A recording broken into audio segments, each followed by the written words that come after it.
Hello guys, and welcome to a new lesson in Linux. This lesson is about the touch command, and the touch command is a command used to create files.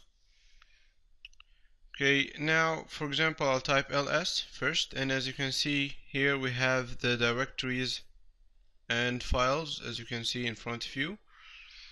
I would like to create a new file by the name file1.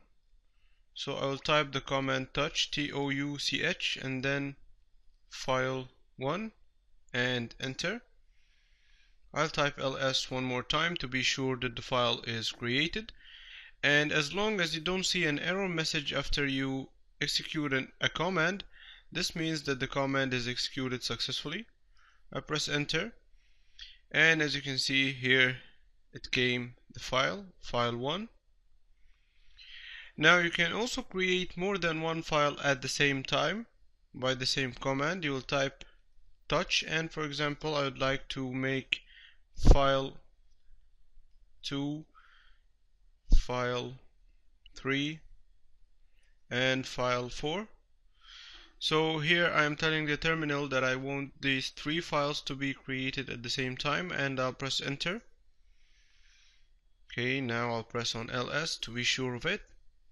And as you can see, the files are successfully created, as you can see over here.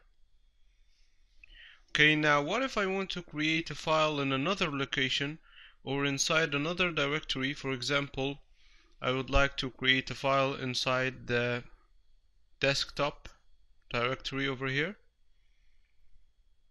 So to do so, while I'm in my location, I will type touch and then the full path of the directory, which will be /root and then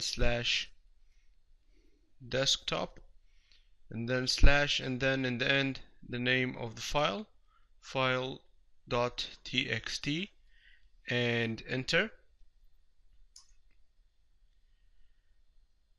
And as you can see, it did not show for me any error messages.